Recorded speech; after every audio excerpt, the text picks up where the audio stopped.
그럼 오늘 도시의 성장과 쇠퇴, 그 원인과 풍경들이라는 주제의 강연을 해주실 임동근 작가님을 간략하게 소개해드리겠습니다.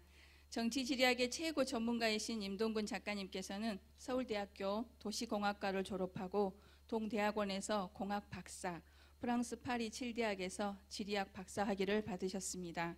이후 공간연구집단 대표, 매핑 및 모델링 연구소장, 문화과학 편집위원을 역임하셨으며 서울대학교 지리학과 교수로 재직하셨습니다.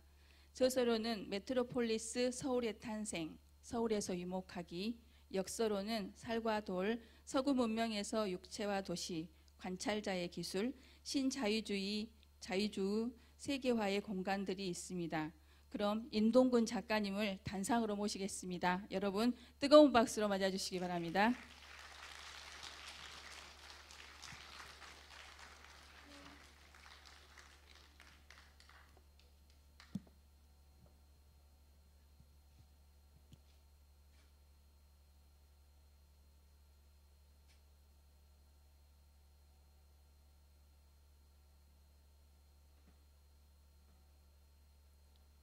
안녕하세요.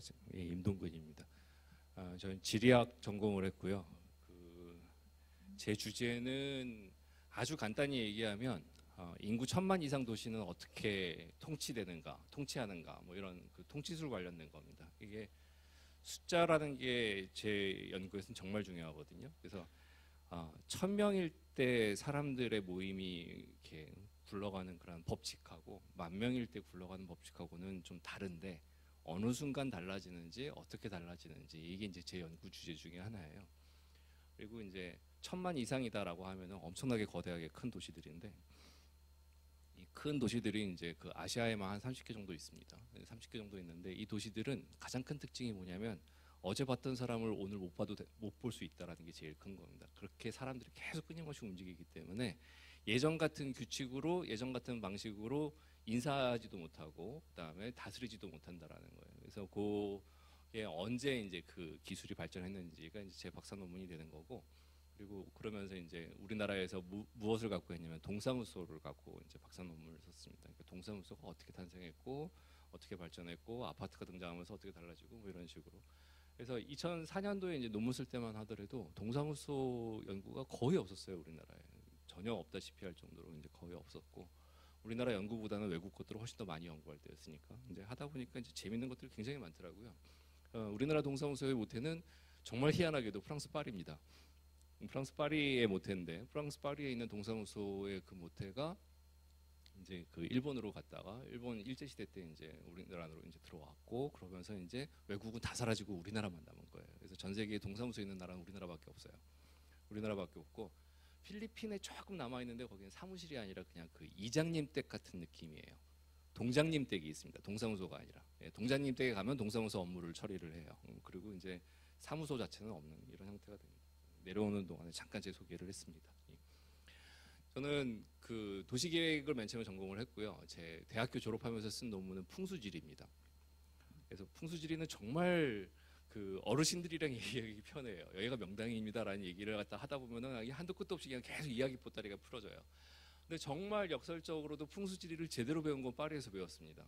그때 그 우리나라를 50년대, 60년대 한 10년 동안 연구를 하신 그 교수님이 계시는데 그분은 우리나라의 무당 갖고 논문을 쓰셨어요. 그래서 무당에 대해서 그러니까 60년대 무당에 굿하는 비디오를 갖고 계신 분이었는데 이분이 이제 우리나라를 전국적으로 돌고 북한도 또 돌고 막 이러면서 재밌는 이야기들을 굉장히 많이 들었나 봐요. 그 당시에 우리는 모르는. 그러면서 한 얘기가 풍수에 대해서 한참 마을 사람들이 계속 얘기를 하는데 희한하다 그러는데 그것들이 하나 둘씩 이제 과학적으로 설명이 되더라는 거예요. 그 중에 대표적으로 저한테 해줬던 얘기가 뭐였냐면 그 문지방 베고 눕는 거 자는 거 아니다라는 말을 갖다 이제 얘기를 하세요. 문지방 놓고 그렇게 베고 이렇게 보통 많이 자는데 목침 대신에 그러면은 이제 굉장히 혼났던 기억이 있는데 그러면 안 된다라는 게 언제부터 어떻게 만들어졌는지를 얘기를 쭉 이제 풀더라고요.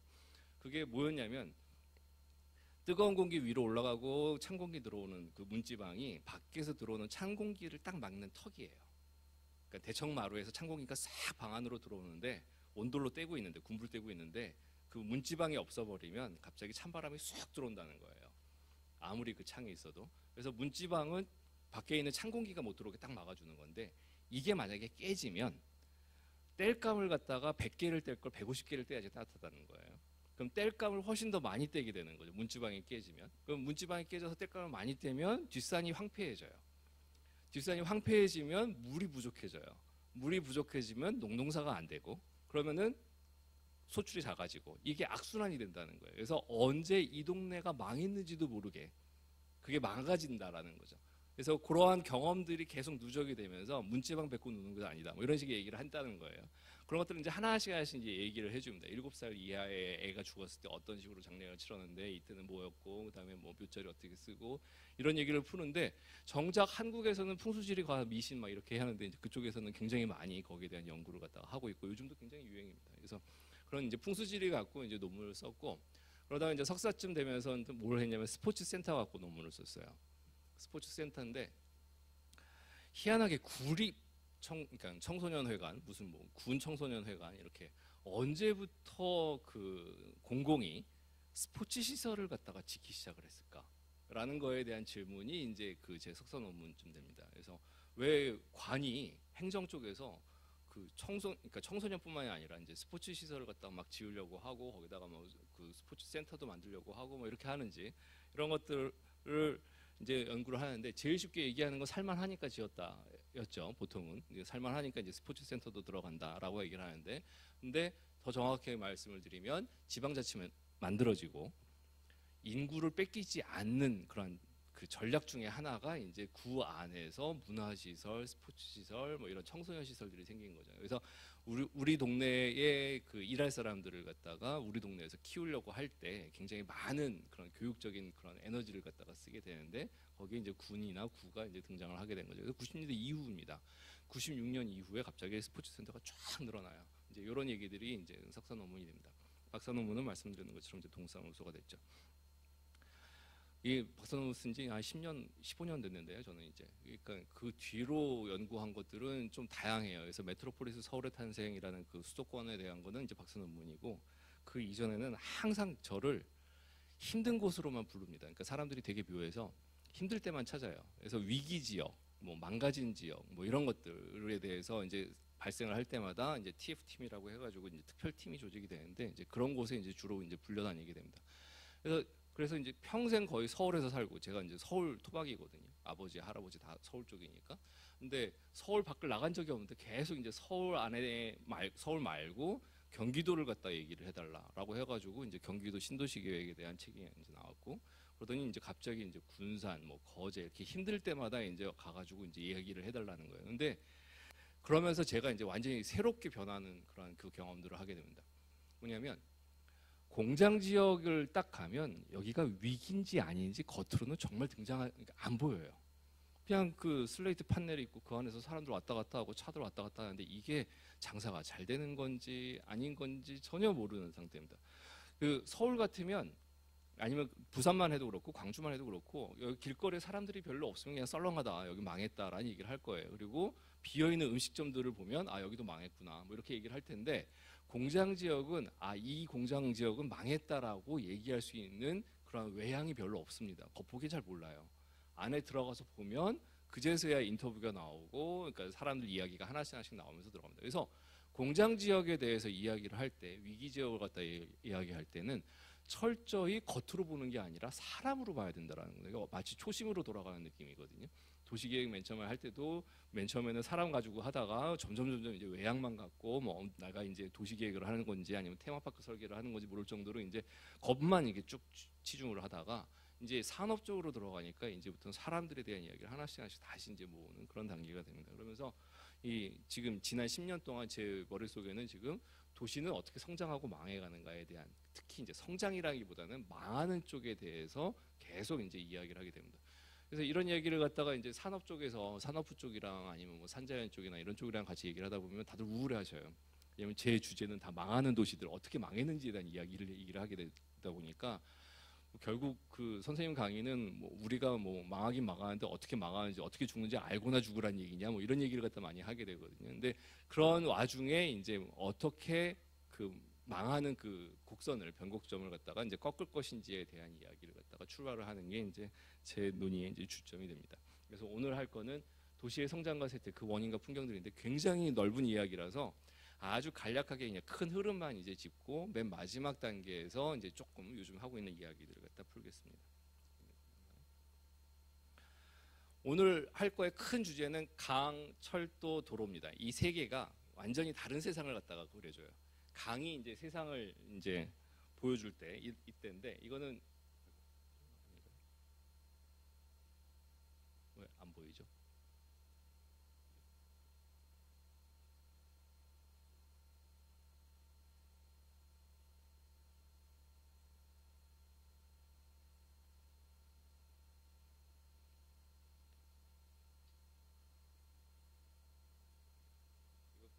처리하는 동안 뭐 제 그냥 말로 이제 풀게요. 자, 그 조선 시대 때까지만 해도 모든 국토를 다 일일이 다 경찰력이 이제 그 돌아다니면서 통치한 게 아닙니다. 대부분이 저 산을 갖다가 가가지고 뒤질 수가 있는 사람들도 없고 그러다 보니까 굉장히 띄엄띄엄한 포인트예요. 그러니까 성을 갖다가 지배를 하면 주변을 지배를 하는 거지 그 주변에 대해서 점점 이렇게 다 그 사람들을 깔 수가 없습니다. 그래서 포인트 들어가 있지 나머지는 다 백지입니다. 근데 강은 예외입니다. 강을 중심으로 모든 군사력이 움직이고요. 길로 가는 것보다 강으로 가는 게 훨씬 더 빨랐으니까. 그리고 강을 중심으로 물자가 들어갑니다. 그래서 내가 살아야 된다면, 그러니까 살아가는 방식은 아버지하고 할아버지하고 기타 등등 이 강을 어떻게 이용하느냐에 따라서 내 인생이 달라지는 겁니다. 어느 나루터를 가면 뭐 그 나무 파는 사람이 있고 뭐 땔감 파는 사람이 있고 뭐 파는 사람이 있고 그 사람들이랑 네트워크를 어떻게 맺을 것인지 이런 식으로 나루터 중심으로 힘이 생깁니다. 그래서 이 나루터 중에 큰 나루터들은 이제 관이 요즘 사극에서 보면 이렇게 그 군인들이 서 있잖아요. 이런 식으로 굉장히 잘 지키는 상태로 그 나루터를 갖다 유지를 하게 됩니다. 그래서 강 안에서 거의 모든 것들이 이루어집니다. 그래서 조선시대 때까지 유역권을 3대가 벗어난 적이 별로 없어요. 할아버지가 사는 강, 내가 살고 아버지가 살고 내 손자가 살고 계속 그 강으로 계속 세대가 이어지는 겁니다. 이사를 가도 강이고 결혼을 해도 강이에요. 강 저쪽에 있는 사람들하고 결혼을 하게 되고 이 강 안에서 움직입니다. 강이 지금으로 따지면 고속도로랑 똑같은 거죠. 모든 물건이 다 글로 움직이니까. 그래서 이 유역권이 지배하던 시절에는 항상 다 강 중심으로 갑니다. 그래서 한강놈이 낙동강놈을 못 만나고요. 만날 일이 없죠. 그거는 어마어마하게 큰 산을 넘어야 되니까.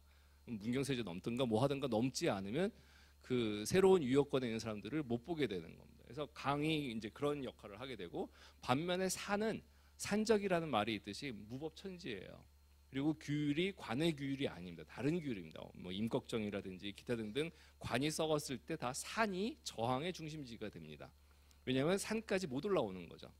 못 올라오고 산은 피할 수가 있는 그런 상태이기 때문에 산은 항상 모르는 곳, 위험한 곳 아니면 지금의 그 억압이나 아니면 그 지옥을 벗어날 수 있는 유일한 희망이 되는 게 이제 산이 되는 겁니다. 여기를 넘나들면서 간혹 작은 산들을 연결을 해줬던 게 이제 보부상 네트워크가 돼요.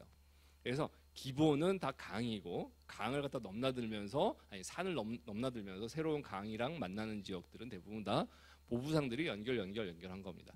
이런 식으로 강이 이제 하나의 큰 흐름입니다. 그래서 지리학에서도 19세기 지리학 같은 경우에는 강의 단면을 그려라라는 얘기를 해요.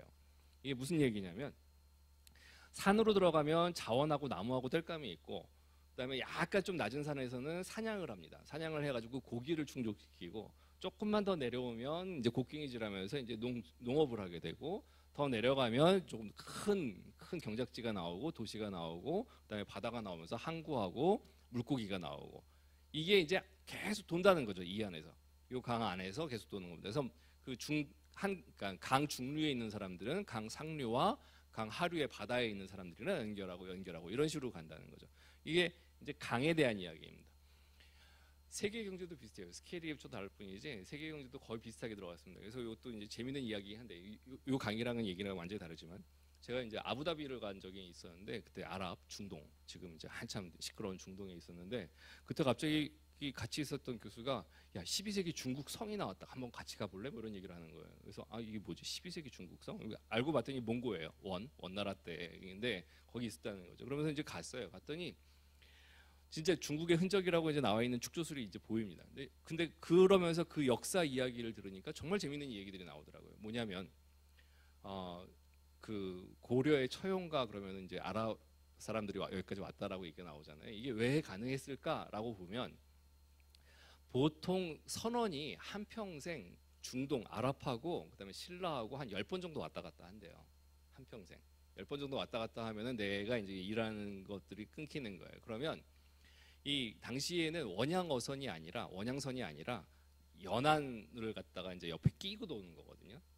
배의 그 큰 배가 이제 불가능해서 물이라든지 식량이라든지 다 채우고 다닐 수가 없어서 적당히 채우고 다음 정착지가 뭔지를 갖다 놓고 거기까지 가서 거기서 물 채우고 그다음에 먹을 거 채우고 그리고 선원도 채운다는 거예요.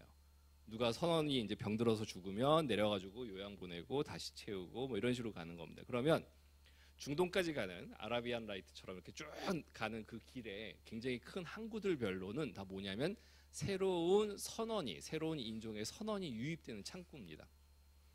유입되고 창구고 그리고 내가 선원인데 중간중간에 기착 항구에서 계속 이제 그 아프면은 멈추고 그다음에 거기서 이제 그 뭐 여자도 만나고 그러면서 애도 낳고 이런 식으로 흘러가요. 그러다가 10번쯤 되면 야 이제 내 인생 이제 힘드니까 더 이상 배 못 타고 이 항구에서 내려서 난 정착할랜다. 여기 내 아들도 있고 뭐도 있고 이런 식으로 가면서 정착이 되는 겁니다. 그러면 처용이라는 양반도 정착이 여기 된 거죠. 이런 식으로 왔다 갔다 해서 인종이 지금보다 훨씬 더 용광로처럼 섞였다는 거예요. 물건도 훨씬 더 많았고 지금 우리가 중동 물건 보는 것보다 훨씬 더 많은 물건들이 그 배 타고 왔다 갔다 했다는 겁니다. 이게 강이 갖고 있는 매력입니다. 마찬가지로 큰 강의 상류하고 하류가 서로 교류하는 방식이에요. 저쪽에 위에 상류에 살던 사람이 나무하던 사람이 내려와서 여기서 이제 뭐 점원하다가 갑자기 농부도 됐다가 아니면 항구로 갔다 이런 식으로 강 따라서 사람들이 섞였다는 거예요. 상류 사람, 중간 사람, 하류 사람들이 섞여가지고 이제 바다까지 연결이 되는 이런 흐름이 이제 강이 그 세상을 지배했을 때입니다. 그래서 이거는 태어나고 결혼하고 일하고 평생 강을 벗어나지 않았고 산을 넘는 건 이제 목숨을 거는 일이다라는 얘기가 됩니다. 우리나라에 그러면 유역권이 몇 개가 있었느냐라고 보면 그러면 이제 한강하고 낙동강이 얼마나 큰지가 보이죠. 한강권하고 낙동강이 우리나라의 한 반 정도를 차지를 합니다. 반 정도가 이제 강으로 연결되어 있는 세상입니다. 그리고 나머지 강들이 이제 있죠. 그래서 광주 전남 이쪽이 이제 영산강권이 되고 요 위에 이제 색깔은 안 칠해졌지만 금강, 이제 섬진강 이런 그 권역들이 생깁니다. 요거는 강으로 연결되어 있는 지역입니다. 뗏목 타고 가면 언젠간 만나거나 아니면 같이 만날 수 있는 그런 흔적이 있는 사람들. 요 사람들이 제일 중요했다는 거예요. 그래서 하나의 유역권 안에 유명한 사람 아니면 뭐 능력 있는 사람들을 내가 얼마나 알고 있는지가 나의 재산이 되고 나의 자산이 되는 거죠. 그래서 아버지 따라서 장터 가서 누구를 인사를 하고 그러면서 이제 친해지면 그 양반 따라가지고 또 일자리도 구하고 뭐 이런 식으로 계속 가는 이런 강 중심이 됩니다. 이게 영산강인데 요거는 그 제가 그린 그림 아닙니다. 오른쪽도 그렇고 요거는 영산강에서 그 산세하고 강들을 보여주는 거예요. 이게 가장 큰 특징이 뭐냐면 영산강의 가장 큰 특징은 지류가 정말 작다는 거예요. 여기는 이 황룡강도 지금보다 훨씬 더 넓었을 텐데 여기를 왔다 갔다 할 정도의 큰 배들은 이제 그 오기 힘들고 작은 배들이 실핏줄처럼 연결되어 있는 그런 구조가 됩니다. 영산강 쪽이. 그래서 황룡강이 이제 센터가 되고 그래서 위에 있는 그 상류하고 하류하고 연결되는 그런 지점들이 됩니다. 이건 대동여지도 이제 뒤에 보시면 아시겠지만 훨씬 더 자세히 보여요. 장성댐, 이 장성댐은 저는 역사가 꽤 깊죠. 70년대 초반에 짓기 시작했으니까. 그러니까 박정희 대통령이 이제 유심 만들어 놓고 그리고 이제 그 장성댐이 이제 들어갑니다. 호남에서 들어가는데 댐은 뭐 농산물 때문에 지었다라고 보통 얘기가 나오잖아요. 지금도 그 농업 용수로 제일 많이 씁니다. 장성댐 같은 경우에도. 근데 항상 생각을 하셔야 될 게 댐은 무조건 산단입니다. 산업단지랑 같이 연결이 돼요. 그러니까 농업 용수는 보호 중심으로도 충분히 해결될 수가 있고요. 당시 이제 큰 댐을 70년대 여기 지었다는 얘기는 여기 산단을 갖다 어딘가 만들려고 했다는 거예요. 그리고 안동댐 여기도 마찬가지입니다. 언제 한번 가보시면 안동댐은 1년에 반이 비어 있습니다. 물이 거의 없어요. 물이 거의 없는 상태로 있는 그 댐이 이제 안동댐인데 맨 처음에 안동댐을 갔을 때 제일 놀랐던 게 뭐냐면 이 물 가둬서 도대체 어디다 쓰려고 그러지? 라는 생각을 굉장히 많이 했어요. 왜냐면 주변에 논농사를 지을 수 있는 데가 별로 없거든요. 거기 안동이라는 데가 경북 그쪽 끝이라서 물이 그냥 그 옆에 있는 논만으로도 충분히 이렇게 해결이 될 정도인데 그렇게 큰 댐을 어마어마하게 큰 댐을 지었어요. 이거는 구미공단이랑 밀접합니다. 그러니까 공단을 크게 지으려고 하면 항상 정부는 큰 댐을 갖다가 주변에 지어요. 그래서 광주도 마찬가지고 요 주변에 있는 댐들을 갖다 크게 지으면서 이제 지금은 농업용수로 쓰지만 여차하면은 이건 공업용수 돌린다라는 계획이 항상 들어갑니다. 댐과 관련해서는. 그래서 장성댐이 이제 그 역할을 하게 되죠. 상류가 들어가면서 황룡강은 물이 굉장히 많이 줄었겠죠. 엄청나게 많은 물이 거의 다 가뒀으니까. 그러면서 이제 수온이 이제 종료가 됩니다. 요거는 화천댐이 그러니까 저쪽 한강 쪽에서 화천댐이 수은 경제를 작살내버린 게 1960년대 후반이거든요. 70년대 팔당댐 들어가고 하면서 댐목으로 움직일 수 있는 길들이 다 끊겨버리는 거거든요. 배가. 그러면서 한강을 뭘 했냐면 매립해가지고 반포 아파트 짓고 압구정 아파트 짓고 이런 식이 됩니다. 그러니까 수은이 원래 경제의 중심지, 그다음에 목이 되는 그러한 그 권력의 중심지였다가 샥 사라지고 이제 부동산으로 확 바뀌어 버립니다. 마찬가지로 댐이 하나 건설돼가지고 아래쪽이 이제 습지처럼 이제 약간 좀 매립할 수 있는 그런 건덕지가 생긴다 싶으면은 순식간에 이제 부동산 자본이 들어와서 개발을 했던 게 이제 우리나라 역사입니다. 하여튼 영산강 유역은 이렇게 생겼습니다. 생각보다 강이 무지하게 많아요. 작은 지천들이. 그래서 이게 그 애들 종이배처럼 작은 배 타고 왔다 갔다 하는 그 투어를 한다고 하면 그러면 이거 요 안에 도는 데만 해도 한 달 정도 걸립니다. 이 길이 자체가. 요 작은 지천들을 갖다가 다 유람을 하겠다라고 해도 한 달 정도 걸릴 정도로 굉장히 실핏줄처럼 많이 있었던 겁니다. 그러면 작은 경제들, 장터 경제뿐만 아니라 작은 경제들이 움직이는 거에서는 굉장히 좋았던 그런 지역이 이제 영산강이 됩니다. 이건 이제 서울대학교 규장각에 있는 지도들 몇 개인데 이 강이 지배했던 시절의 그림들을 보여드리려고 하는 겁니다. 그래서 보시면 그 저쪽 포인터가 되나요 혹시? 아 되는군요. 북쪽인데 여기가 이제 이밥산성 그다음에 백양사입니다. 이쪽 라인이고 주변으로 큰 산이 있어서 강의 끝인 거죠. 산맥이라는 건 강의 끝입니다. 강의 경계를 만들고 요 안에서 이제 사람들이 이제 움직이게 되는 거죠. 그리고 이제 장성군이 여기 있습니다. 여기 이제 센터에 있고 위 아래로 이제 길게 형성되어 있는 겁니다. 그리고 이거는 이제 큰 산에서 올라갔을 때의 풍경들입니다. 이렇게 읍지 다 나와 있는 겁니다. 이게 이제 이밥산성, 이제 백양사 이게 랜드마크인 거죠. 그러면 이제 옛날 사람들이 생각하는 건 산세 보고 이제 자기 위치를 판단을 하는 거였으니까 물어보면 야 그 산성이 어딨냐라고 하면 저쪽 방향이다라고 하면 산을 가리키면 그게 이제 방향성이 되는 거죠. 쭉 가다 보면 뭐가 나온다. 그다음에 그 사이 길로 간다라는 게 굉장히 중요한 역할을 하게 되니까 이제 그림을 이런 식으로 그린 겁니다. 이거는 전략적인 요충지였기 때문에 꽤 많이 등장을 합니다. 언제나 등장을 합니다. 그리고 향교가 등장을 해요. 향교는 그 양반들 입장에서 아니면 그 행정 관료들 입장에서 보면 먹을 걸 채울 수 있는 포인트입니다. 가면은 대접을 하는 거죠. 그러니까 사림들이 그러니까 관에서 왔다라고 하면 사림들이 대접을 해주는 포인트들이 이제 거기가 되는 겁니다. 그리고 향교가 모든 그 물류 창고들을 다 갖고 있습니다. 굉장히 큰 물류 창고가 이제 향교라고 생각하시면 돼요.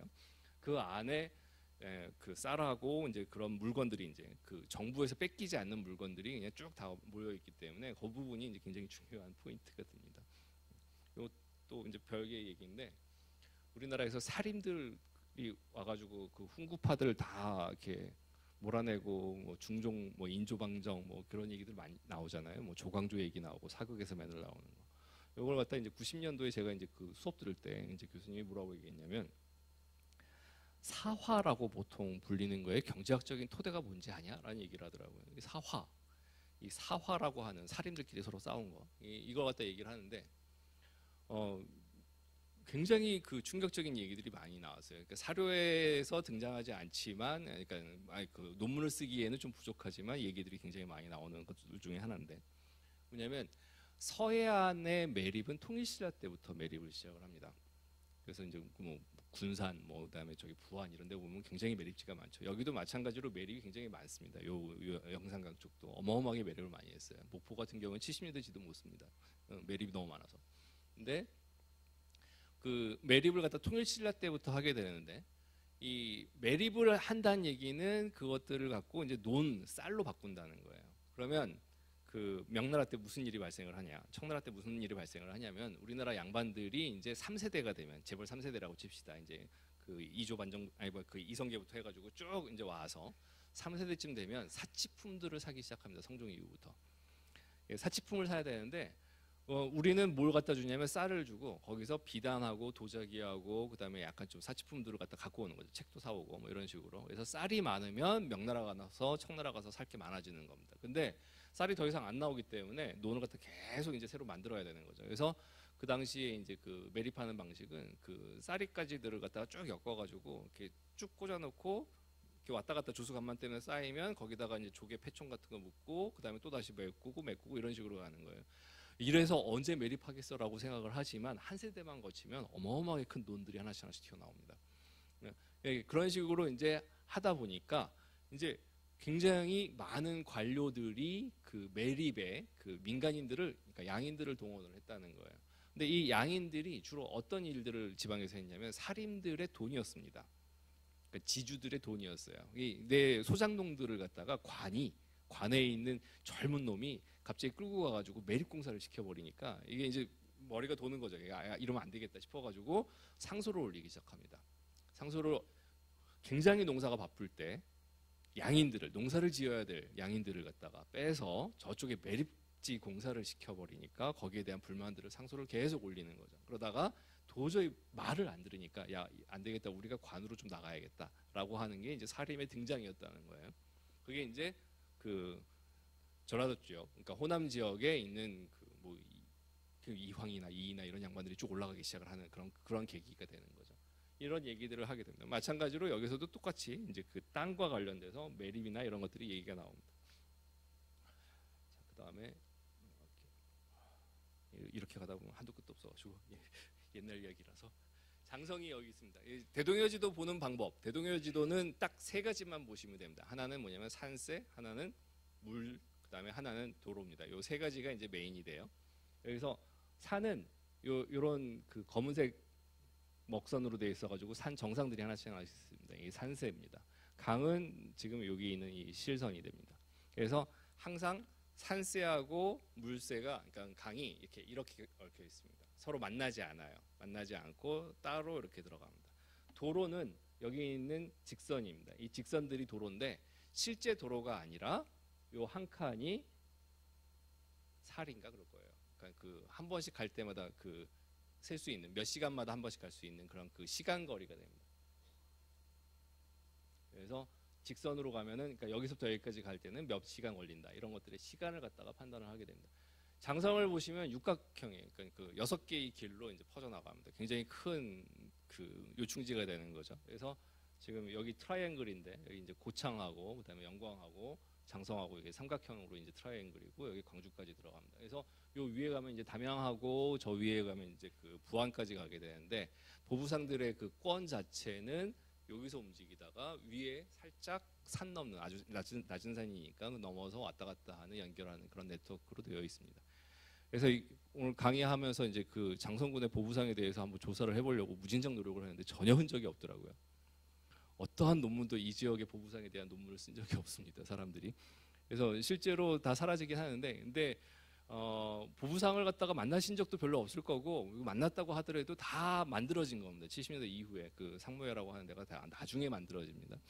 그러니까 제일 놀랬던 게 이제 그 홍성 갔더니 거기서 이제 그 보부상 관련돼 가지고 옛날 분이 한 분 계셔가지고 인터뷰를 하다 보니까 아 이상하다 생각했더니 이 사람이 이제 70년부터 보부상을 했더라고요. 그럼 일제 시대 때 보부상 했던 양반들이랑 네트워크 있었습니까? 근데 없었대요. 다 끊긴 겁니다. 예, 경부고속도로 만들어지고 그 이후로 들어가면서 우리나라 보부상은 완전히 달라집니다. 명맥이 완전히 끊어지는데 이제 그 이유는 뭐 몇 개가 있을 거예요. 근데 그 중에 제일 재밌는 것들의 이야기를 갖다 놓고 보면 상설시장의 등장입니다. 자, 이 장터가 굉장히 유명하다. 여기도 그 장이 있잖아요. 한 3-4개 황룡장하고 그다음 무슨 장이 한 3개 정도 있었던 것 같은데 장터가 여기 전통장이. 장터의 가장 큰 생명력은 뭐냐면 비워놓는 겁니다. 그래서 누가 와도 돈 몇 푼 받고 여기서 판을 벌릴 수 있어야 돼요. 그래야지 물건이 저쪽 끝에서부터 오는 겁니다. 동네 사람들끼리 해가지고 물건 교환하는 그런 장터도 있고 멀리서 오는 물건들을 갖다 끌어오려면 그 공간을 비워놔야 돼요. 비워놔서 여기서는 저쪽에서 온 지역, 뭐 담양에서 온 거, 뭐 아니면 저쪽 고창에서 온 거, 저쪽 이거는 전주 쪽에서 온 거 이런 식으로 해가지고 뭔가 섞기를 내면 누구든 물건 갖고 여기 와라라고 해야지 여기서 장터가 됩니다. 쉽게 말하면 요즘 들어서 그 인터넷으로 하는 플랫폼 사업이랑 똑같습니다. 깔아주고 여기 와서 컨텐츠를 채우게 만들어야 돼요. 그게 장터입니다. 그런데 거기에 쌀을 갖다가 파는 사람이 이 땅은 내 땅이야. 장터의 제일 좋은 공간은 내가 가져갈래 라고 해가지고 상설 시장을 갖다가 만들어 놓으면 더 이상 쌀 갖고 이 장터로 사람들이 안 온다는 거예요. 이미 굳어진 겁니다. 이거는 거기에 상점을 낸 사람이 이제 상설 시장처럼 됐으니까 이제 가는 겁니다. 그러면 하나둘씩 그런 품종들이 늘어나요. 그래서 항아리 갖고 온 사람들이 있었는데 항아리를 갖다가 상설 시장으로 파니까 항아리 갖고 못 오고, 그다음에 뭐 이제 그 집신이나 아니면 뭐 이렇게 뭐 나무로 짠 것들 가지고 갖고 와서 팔았는데 그것도 안 되고 뭐 이런 식으로 들어가면서 상설 시장이 만들어지면서 쉽게 말하면 시장 근대화를 하면서 장터는 다 죽습니다. 네트워크가. 이제 그런 식으로 가면서 이제 여기 다 끊긴 거죠. 그래서 요 보부상에 대한 흔적들은 만약에 발견을 한다고 하면 굉장히 중요한 논문이 되는 거고 실제로 어떻게 되는지, 그리고 발견이 안 된다고 하더라도 그 정신이 지금 구현되기는 굉장히 쉽지는 않습니다. 반면에 인터넷에서는 지금 거의 매번 장터가 열리는 거죠. 내가 지금 인스타에 올릴까, 페북에 올릴까, 트윗에 올릴까, 기타 등등 뭘 올릴까가 어느 장터로 나의 컨텐츠를 팔러 갈까라는 거거든요. 그래서 장터 개념이 오히려 네트워크처럼 인터넷에 살아 있습니다. 1899년쯤 되면 이제 굉장히 화려해집니다. 이때 화려해지는 요 지도인데 요거는 거꾸로 돼 있어요. 이게 지금 제가 뒤집었습니다. 원래 우리나라에서 북쪽을 위로 놓고 그린 지도가 있고요. 남쪽을 위로 놓고 그린 지도가 있거든요. 이거는 대표적으로 남쪽을 위로 놓고 그린 지도입니다. 그래서 제가 뒤집었거든요. 여기가 이제 산성이고 백양서입니다. 여기에 있는 마을입니다. 요 마을들이 점점점점 되어 있는 마을들이 뭐냐면 세금을 징수하는 단위가 됩니다. 그래서 마을 한번 가서 나쁜 말로 이제 털고 가는 거죠. 내놔라 이런 식으로. 그래서 이거 19세기 말이잖아요. 이때 세금 걷는 지도는 정말 많습니다. 다들 그러니까 국사 시간에 배우죠. 굉장히 많은 일들이 이때 벌어지죠. 그래서 그 이조 말기에, 그러니까 조선 말기에 굉장히 많은 뭐 그 세금을 갖다가 이제 걷는데 해골에도 세금을 내고 뭐 이런 식으로 가면서 이제 세금을 걷는 그런 지도가 됩니다. 여기 읍지고요. 그리고 이 풍경을 갖다 보여주는 겁니다. 당시에 여기에 오는 사람들은 이런 모습이다라고 상상을 하는 거죠. 저쪽에 산성이 굉장히 큰 게 있고, 그다음에 백양사라고 해서 절이 큰 게 있고, 그다음에 작은 산들 사이로 마을 이런 이미지다라고 이제 생각이 되는 겁니다. 이게 이제 강이 지배했을 때의 풍경입니다. 그러다가 이제 철도가 등장하면서 이거 완전히 달라집니다. 내가 철도가 등장하기 전까지는 내가 잘 사는 방식은 할아버지부터 내려오는 네트워크를 그대로 유지하는 거예요. 그래서 할아버지의 자식, 아버지의 자식, 뭐 그러니까 그 아버지 친구들의 자식들이 동료들끼리 만들어가지고 또 연결되고 계속 그렇게 들어가는 겁니다. 직업의 세습뿐만이 아니라 네트워크가 굉장히 공고하게 들어가는 건 조상들한테 잘 보여야 돼요. 할아버지가 나한테 그 끈을 연결을 안 해주면 나는 굶는 겁니다. 이 유효권을 벗어나야 되는데 그거는 굉장히 위험한 거죠. 그래서 어떻게든 할아버지가 가난하든 아니면 뭐 부자든 간에 그 가족이 갖고 있는 친분들, 다른 가족들과의 친교들이 나를 먹여 살리는데 굉장히 중요한 역할을 하게 됩니다. 그게 이제 강 안에 갇혀 있을 때의 얘기인데 철도가 등장하면서 얘기가 완전히 달라집니다. 철도의 등장은 크게 세 가지입니다. 뭐냐면 스케일을 감당할 수가 없다는 거예요. 그러니까 예를 들어서 장성역 여기서 타는데 모스크바까지 간다고 생각을 해보세요. 맨날 이 영산강 유역 안에서만 지금 네트워크를 살다가 내가 어느 날 미쳤다라고 해가지고 몰래 기차 타고 계속 넘어가면 결국은 유럽까지 가는 거거든요. 이 경험은 말로 표현할 수가 없습니다. 그러니까 지금 우리나라는 끊겼기 때문에 그 철도가 그런 역할을 안 하지만 이 19세기 말 20세기 초에 이 철도는 지역에 있는 작은 역이라고 하더라도 세계랑 연결돼 버리는 겁니다. 그래서 지금은 지역, 국가 아니면 뭐 도, 국가, 그다음에 이제 그 권역, 뭐 아시아, 유럽 뭐 이런 식으로 들어가지만 이 철도가 맨 처음 만들어졌을 때의 그 당시의 세계관은 뭐냐면 언제나 외계 행성으로 가는 느낌입니다.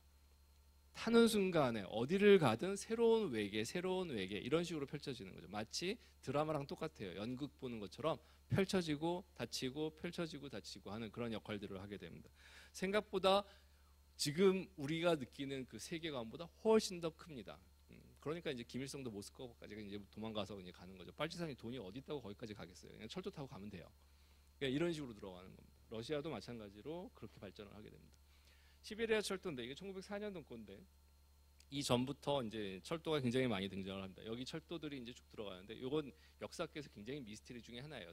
아무도 없는 이곳을 왜 지었을까? 철도를 허벌판에 바이카로스 이런 데는 어마어마하게 큰데 맨날 겨울이고 거기에 철도를 놓아야 될 이유가 있을까라는 그 미스터리가 몇 개 있는데 러시아 혁명사라든지 이런 쪽 연구를 하신 분들은 재미있는 주제 중에 하나예요. 왜 여기까지 왔을까? 극동까지 왔을까? 러시아 사람들이. 그런데 여기 하얼빈이라는 데가 있는데 묵단이 아래쪽 위쪽으로 지린성 있고 거기 가보면 경성보다 역사가 서울보다 역사가 훨씬 더 빨리 진행이 됩니다. 그래서 유럽에 있는 돈들이 다 이쪽으로 와요. 은행가들이 있고 유태인 은행, 그다음에 조선은행도 있습니다. 일본 쪽에서 온. 그러니까 프랑스 은행, 세 개의 돈들이 다 하얼빈에 와서 돈을 갖다가 투자를 해가지고 건물 짓고 철도 짓고 합니다. 그러면서 도대체 뭘 가져갔을까라고 해보면 기껏해야 콩, 나무 뭐 이런 거밖에 없거든요. 먹을 게 거의 없는 데까지 여기까지 와가지고 했다는 겁니다. 팽창인데 어디까지 갈지 그냥 계속 뚫고 가는 거예요. 이때 당시에 1904년인데 1890년대 같으면 뭐 신미양요 이런 거 들어보셨잖아요. 프랑스 애들 와가지고 뭐 쏘고 미국 애들 와가지고 쏘고 이러는 거. 당시에 강릉하고 서울은 축지가 1870년대 이미 완료가 됩니다. 그러니까 장사하는 사람들이 이미 다 땅을 다 재고 가요. 그 지도들 다 지금 프랑스에 있거든요. 와서 보면 어마어마하게 자세한 지도들이 다 있습니다. 대원군 등장하기 전에 우리나라 직지를 갖다 거의 다 끝내가지고 지도를 가지고 이제 쓰게 됩니다. 그렇게 외국에 가서, 그러니까 모르는 땅에 가서 개척하고 탐험하려고 했던 그런 시대가 됩니다. 이것도 뭐 서양사화 쪽에서는 굉장히 많이 연구가 되는 겁니다. 인간이 너무 많아져서 갑자기 밀도가 높아지니까 이제 튀어나가는 그런 새로운 곳으로 가는 그런 흐름들이 나오고 또 하나가 거기에 이제 촉발을 했던 게 철도입니다. 철도라는 게 되게 이상해서 한번 노선이 완성이 되면 끝나는 게 아니라요. 여기까지 한 10km 건설을 하고 그러면 맨 끝이 여기 되잖아요. 마치 지하철역 뭐 기차역 생기는 것처럼. 그럼 거기가 번창해요. 번창하면 또 가요. 또 번창해요. 뭐 이런 식으로 점이 계속 늘어나는 구조입니다. 세워라 내워라 마치 아까 매립지 하는 것처럼 하나씩 여기 늘어나면서 계속 개발이 연장되는 그런 형태입니다. 하다 보면 우리가 벌써 여기까지 왔나라고 싶을 정도로 한참 가 있는 거죠. 그래서 대륙간 철도 열차뿐만이 아니라 거의 대부분의 열차들이 특징이 장거리를 건설하는데 꾸준히 건설하기만 하면 된다예요. 그러니까 돈이 많이 들 필요도 없고 조금씩 하다 보면 언젠가는 대륙을 갖다가 횡단을 하고 있는 그런 모습들이 보입니다. 사람들도 마찬가지로 이제 계속 가게 되는 거죠. 그리고 또 하나가 이 철도가 지금 여기 신흥리역인가요? 거기 보면 급수탑 있잖아요. 그 급수탑처럼 기차 안에 기차 타고 있는 사람들을 다 먹일 음식을 갖다 실을 수가 없어요. 그리고 당시 증기기관차는요 물을 갖다 끓인 다음에 칙 하면서 빼잖아요. 증기를 뺍니다. 그러면 물을 갖다가 뭐 몇 리터를 들고 가든 계속 칙칙폭폭하면서 빼는 것 자체가 물이 계속 고갈이 된다는 뜻이에요. 끊임없이 계속 중간에 내려서 물을 채워야 돼요. 그럼 물도 채우고 그다음에 마찬가지로 사람도 채우고 먹을 것도 채우고 이런 식으로 갑니다. 그래서 철도역은 뭐냐면 새로 열린 장터입니다. 철도 시간표에 따라서 장터가 열리는 거예요.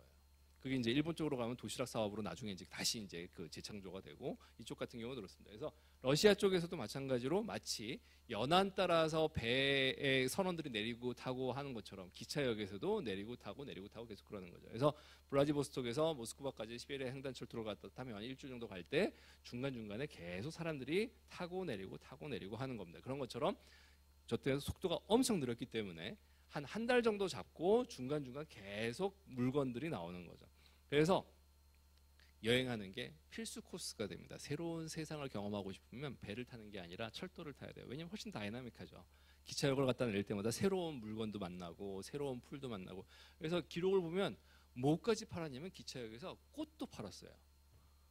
그러니까 먹을 것뿐만이 아니라 사치품, 기호품 이런 것들도 계속 하나둘씩 나옵니다. 그래서 하얼빈역 나오면서 거기다 기차역 요즘시로 따지면 개발 타당성 조사를 할 때 그 하얼빈에서 열리는 장터에서 물건을 얼마를 팔 수가 있고 그러면 그 사람들을 갖다 어떻게 유치를 하는지. 그리고 더 황당한 거는 바로 기차를 연결시키지 말고 1박을 하얼빈에서 했을 때의 경제 효과까지도 계산을 합니다. 그러면 얘네들을 갖고 그것도 황당해요. 박물관으로 보내서 박물관, 미술관, 동물원, 박물관을 갖다가 관람을 시키고 거기서 돈을 갖다 입장료를 얼마 받으면 돈이 얼마 남고 그러니까 여기는 개발 타당성이 어떻고 이런 얘기들이 이때 당시에 벌써 나옵니다. 아주 옛날부터.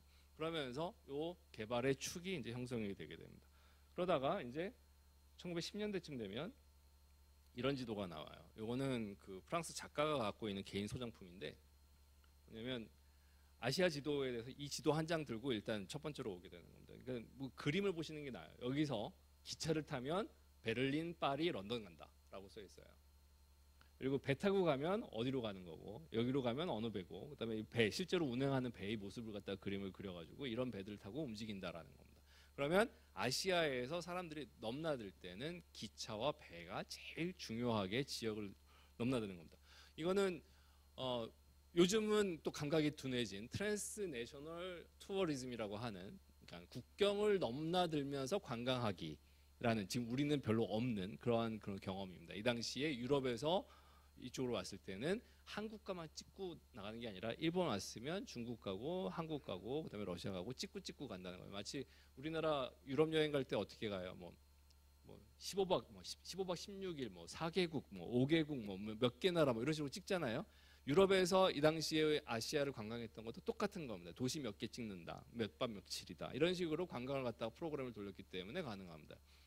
그러다가 이제 나중에는 거의 다 국가로 막히게 되는 거죠. 중국도 막히고 한국도 북한 때문에 막히고 뭐 일본밖에 없고 이런 식으로 가면서 우리 아시아 쪽에서의 그 여행은 다 국가 관광으로 이제 전환되는 게 이제 80년대인데, 그 전까지만 하더라도, 이 당시만 하더라도 여러 국가 찍고 가는 거죠. 그래서 왔다 가는 그런 루트들이 이제 당시에 유럽인들한테 굉장히 중요한 코스가 됩니다. 이것도 마찬가지로 여기 기차 타고 저 끝까지 간다라는 게 굉장히 중요합니다.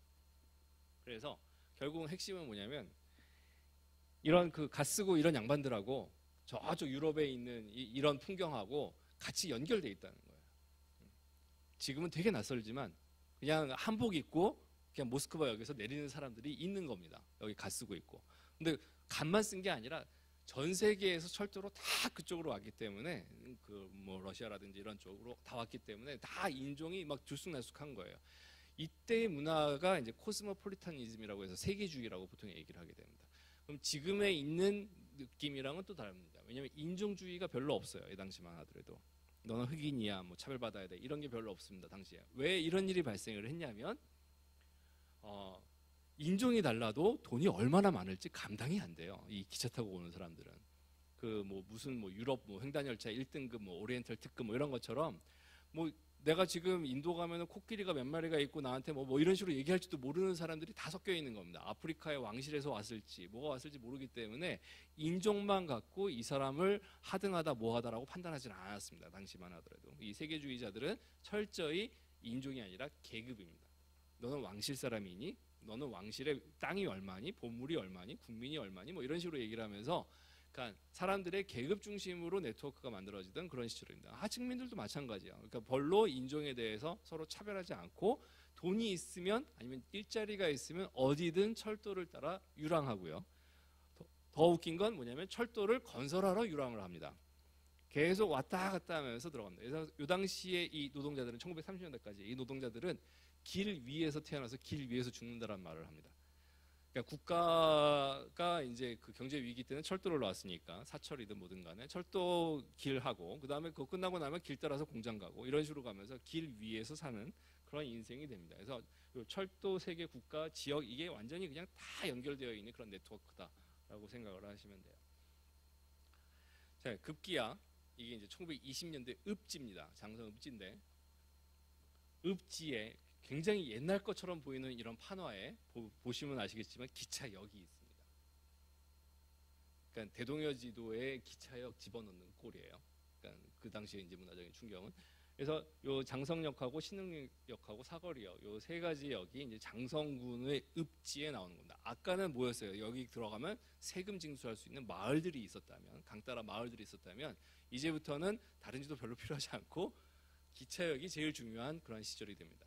그래서 장성군은 이 기차역으로 어디랑 연결되어 있는지, 이 길 따라, 이 철도 따라 가면 어디가 나오고 어디가 가는지, 이런 그 방향성 중심이 굉장히 중요해지는 그런 시대가 됩니다. 그리고 또 하나가, 여기서도 중요한 시설들이 이제 몇 개가 튀어나오는데, 도로하고 이 그 주요한 그 시설들이 이 이전에는 그 마을들이었다면, 마을들이 향교였다면 이제부터는 전혀 다른 시설물들이 등장을 합니다. 이렇게 그 호수라든지 그러니까 관리해야 될 그런 시설들이 요 읍지 안에 중요하게 됩니다. 이거는 인치 개념에서 시설 장치 개념으로 바뀌었다라고 보통 얘기가 나옵니다. 그래서 옛날 같으면 장성군의 파워는 뭐야라고 하면 세금을 내는 그러니까 인두세죠. 세금을 내는 사람이 몇 명이야, 장정이 몇 명이야라고 했다면 이제부터는 장성군 그러면 기차역이 몇 개야, 그리고 기차역에서 실어야 되는 광물이 몇 개야, 산물이 몇 개야 이런 물건 중심으로 부의 개념이 바뀌는 게 이제 이 철도 개념입니다. 일제시대 관광지도예요. 여기 큰 것들이 이제 그 관광지입니다. 굉장히 큰 관광지고 전체적으로 봤을 때는 이제 이렇게 전국으로 나오고 조선에 갔어라고 얘기를 하면 적어도 여기는 찍고 가라라고 하는 것들이 이제 그림이 그려져 있고요. 철도 노선이 있습니다. 이 파란색 그 철도는 좀 독특한 건데 뭐냐면 사철입니다. 민간 철도. 빨간 철도가 이제 국가 철도입니다. 총독부가 거기서 국가 철도고 이제 이 파란 철도가 이제 그 사철인데 사철은 그 19세기 말부터 20세기 초까지 일본 쪽에서 엄청나게 늘어나요. 왜냐하면 이제 도로가 없는 상태에서 무거운 물건을 옮겨야 되는데 그 제일 큰 문제가 이제 석탄입니다. 그러니까 라인강의 기저 뭐 이런 것처럼 석탄이 강 옆에 바로 있어가지고 석탄 캐가지고 강에 딱 띄우면 제일 좋겠는데 문제는 석탄이 산 꼭대기 있단 말이에요. 굉장히 큰 산 위에 있으면 거기 강이 없기 때문에 석탄을 갖다 끌어올 수가 없어요. 끌어올 수가 없으면 일단 강으로 보내는 철도 라인을 짓게 됩니다. 그래서 보통 광산회사가 이제 철도를 지어요. 이게 이제 그 농업 국가랑 같이 만나면서 조금 독특해집니다. 그래서 일본 같은 경우에는 담배 회사가 철도가 많아요. 사철이. 담배잎을 갖다가 부피가 크니까 이걸 갖다가 옮기려고 하는데 이건 강 주변에 강이 없으면 철도에다 실어가지고 이제 도쿄 쪽으로 보내고 이렇게 가는 겁니다. 그러면서 농장에 있는 물건을 팔기 위해서 철도를 놓는 겁니다. 그냥 자기가. 우리나라도 비슷해요. 한강 전기주식회사라고 해서 한전의 전신이었던 그 전시 걔네들이 뭘 하냐면 운하 사업을 해요. 그리고 철도 사업도 합니다. 매립지 사업도 하고 이러면서 왜냐하면 석탄을 팔기 위해서 석탄을 팔려면 어떻게든 철도를 놔야 되니까 이제 그런 식으로 사철이 만들어집니다.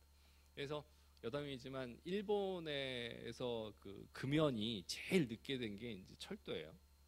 철도에서는 담배를 굉장히 많이 피게 되는 거죠. 그래서 한 10년 더 됐겠구나. 한 15년 전쯤에 일본 그 플랫폼 철도 옛날 그 지방의 플랫폼에 가면 그 부스가 하나 있어요. 유리 부스가. 거기서 담배 피라는 게 아니라 담배 냄새 싫은 사람 부스로 도망가라는 거예요. 플랫폼에서 담배를 다 피고 그러니까 완전히 거꾸로죠. 그러니까 담배에 대해서 굉장히 후하게 됩니다. 이거는 나중에도 이제 그 비슷한 전통이 생겨요. 프랑스도 마찬가지로 철도에서 굉장히 늦게 금연이 됩니다. 근데 아무튼 담배 회사기 때문에 그래요. 그래서 KTNG라고 그 우리나라 그 담배 쪽에 있는 데가 사회공헌 한 빌딩에 가면요 흡연실이 정말 쾌적해요. 왜냐하면 담배 회사가 사회공헌으로 빌딩을 지어줬으니 얼마나 넓은 흡연실을 줬겠어요. 그래서 피라는 거죠. 그러니까 이런 그 철도를 만든 회사에 따라서 이제 성격이 조금씩 이제 사철들의 특징이 나옵니다. 여기는 당연히 뭔지 아시겠죠? 쌀입니다. 쌀과 관련된 것들이 이제 이쪽으로 많이 늘어집니다. 여기도 마찬가지입니다. 철도가 지역을 갖다 곳곳으로 누빕니다. 이 철도가 갖고 있는 특징은 그래서 스케일이 달라지면서 되게 합쳐지는 거랑 그다음에 지역의 맹주 자리들이 그 철도의 중심 교차점에서 그 연결되는 점에서 이제 하나씩 생깁니다. 우리나라는 조금 이게 그 시간대가 작아서 그런데 넓은 나라 있잖아요. 시간대가 달라지는데 그런 데 같은 경우에는 뭐까지 이제 생기냐면 시계가 굉장히 중요하거든요. 시간이 얼마나 달라지는지 보는 거. 그다음에 이제 소식, 신문들이 나옵니다. 그래서 그 장성이 옐로우 시티인데 그 옐로우 저널리즘이라고 있잖아요. 황색 저널이라고 하는 그 저널리즘은 기차역이랑 굉장히 밀접합니다. 처음 딱 들어왔을 때 새로운 기차역에 딱 그러니까 내렸다라고 하면 제일 먼저 하는 게 신문 파는 데 가서 도대체 이 동네는 뭐가 이슈야라고 보는 게 이제 정말 중요한 게 되는 거죠. 여행서보다는 그것이 나은 거니까. 그래서 신문을 쭉 봐요. 근데 신문 보면 별의별 게 다 있어요. 요즘 들어가는 퍼즐, 낱말 맞추기 그때 등장을 합니다. 할 게 없으니까 기차에서 낱말 맞추고 있고 수학 문제 풀고 있고 이런 식의 하나의 게임들이 만들어지고 그리고 또 하나 이제 컨페션이라고 해서 고백류. 나는 이렇게 살았다. 뭐 석세스 스토리 뭐 이런 거. 내가 광주 가서 재벌된 이야기 뭐 이런 식의 어느 지역에 가서 어떤 식으로 만났다라는 것들에 대한 성공담 이야기 아니면 고민담 이야기들이 이제 그 저널에 이제 실리기 시작합니다. 그래서 이거는 뭐냐면 기차는 미디어의 그러니까 언론의 발전이랑 같이 맥을 같이 합니다. 그래서 이게 등장하면서 기차역마다 뭐가 생기냐면 신문 지소가 생겨요. 신문 지소가 생기고 소식지가 들어갑니다. 이 소식지가 뭐까지 연결이 되겠어요? 3.1운동까지 가는 겁니다. 그 신문 따라서 움직이는 인쇄물의 경로가 굉장히 큰 전국적으로 봉기를 일으킬 만큼 페이퍼들을 갖다가 종이를 실어 날랐던 거죠. 아주 빠르게 이제 움직일 수 있는 그런 길들이 생깁니다. 그러다가 이제 도로가 되면서 얘기가 완전히 달라집니다. 이제부터는 또 다른 세상입니다. 철도하고 도로하고 가장 큰 특징 중에 하나는 뭐냐면 도로는 길이 별로 안 좋아도 차만 있으면 어디든 간다는 거예요. 문까지. 예전에는 철도역까지 가야지만 됐다면 이 도로는 어떻게든 차가 있으면 됩니다.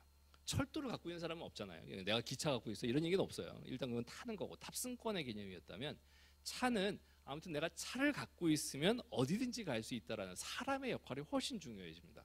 개인의 역할이 차를 가진 사람, 차를 갖지 못한 사람 이게 굉장히 큰 차이를 갖습니다. 이 차가 뭐 화물차든 뭐든 상관없어요. 아무튼 바퀴 달리고 기름만 넣을 수 있으면 아무튼 가는 겁니다. 그러다 보니까 어떤 일이 발생을 하냐면 순서가 좀 달라졌네. 이런 일이 발생을 합니다. 어디든지 갈 수 있어요. 우리나라는 정말 도로가 엄청 촘촘해서 이게 지금 고속도로 돈 안 내고 갈 수 있는 도로만 제가 그림을 그린 거거든요. 이건 국가지도집이라고 이제 제가 작업한 거 그 홈페이지 들어가서 보시면 그 다운받을 수가 있습니다. 그래서 그러니까 유료 도로를 갖다가 싹 덜어내고 공짜로 달릴 수 있는 도로만 뽑아낸 거예요. 이게 우리나라에 산이 있는지 없는지도 모를 정도로 다 촘촘하게 다 깔려 있습니다. 그러니까 도로가 그렇게 있다라는 얘기는 어디든 맛집이 나와서 뭐 거기에 뭐 현빈이 나오든 뭐 아니면 뭐 이영애가 나오든 뭐 유명한 사람이 딱 갔다라고 하면 나도 갈 수 있다는 거예요.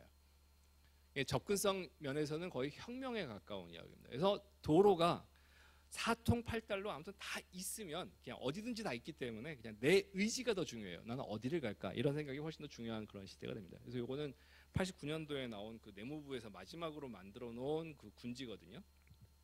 이때 84년도, 86년도, 89년도에서 이렇게 그때 이제 그 만듭니다. 그래서 87년도에 형식적으로는 지방자치제 하겠다라고 하면서 이제 내무부가 손을 떼기 시작을 하는데 그 마지막으로 만들어 놓은 장성군 관련된 지도입니다.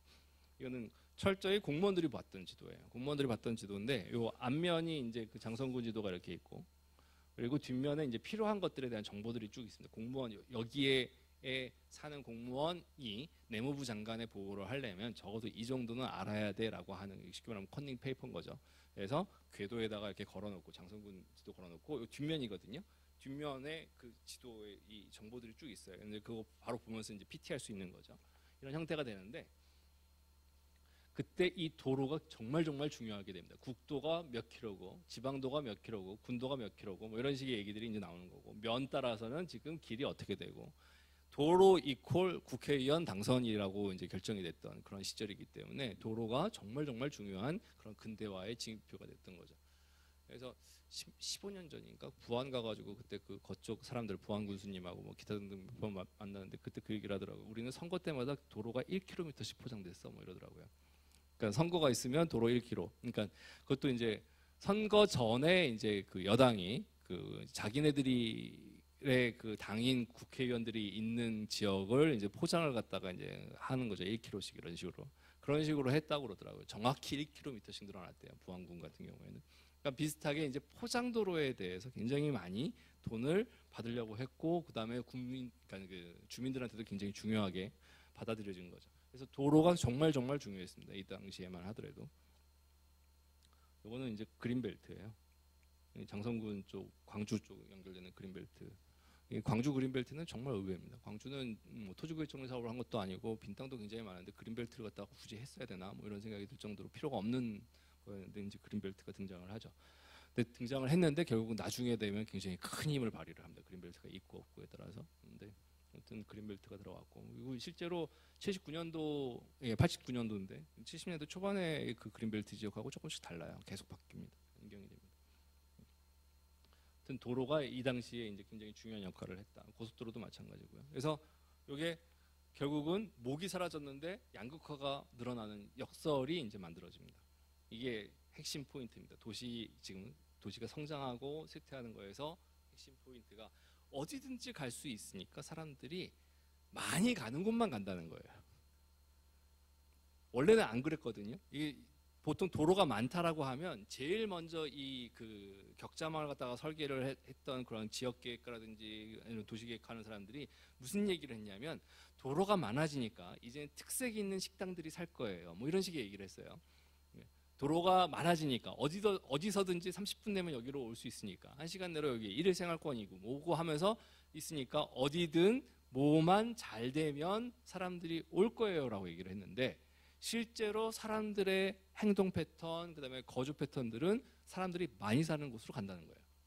사람들이 많이 먹는 곳으로 가고 모이는 곳에 더 모이는 효과가 만들어집니다. 그래서 도시에 대해서 지금 깐 건데 이거는 지금 점선이 고속도로고요. 이거 2010년도 거니까 좀 이제 바뀌었을 겁니다. 이게 이제 철도고 그리고 여기 있는 게 도시들입니다. 도시들인데 도시의 규모를 보면 수도권이 여기까지예요.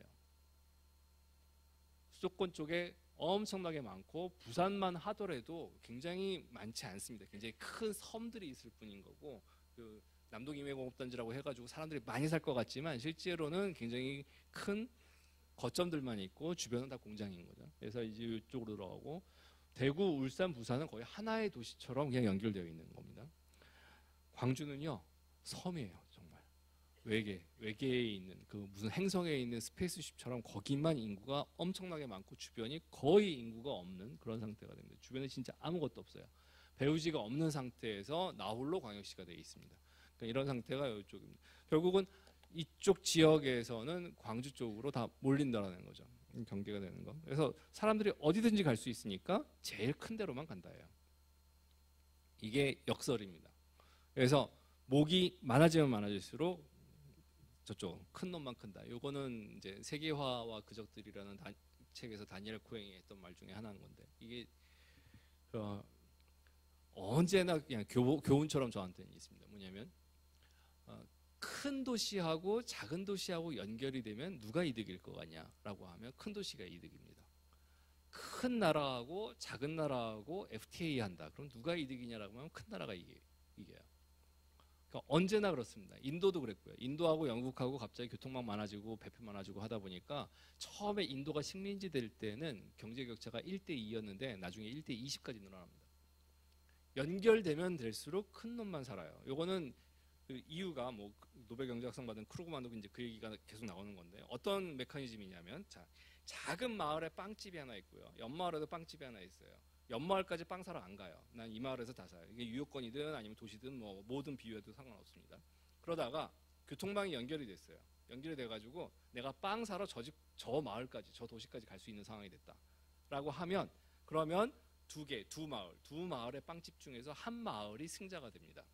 한 마을에 있는 빵집이 아주 작은 이유로 뭐 팥빵에 팥이 조금 더 들었네, 뭐 아니면 밀가루를 뭐 어떻게 썼네, 뭐 뭐든지 간에 아무튼 요만큼 차이가 있어도 이기는 쪽에서 왕창 다 가져갑니다. 여기는 망해요.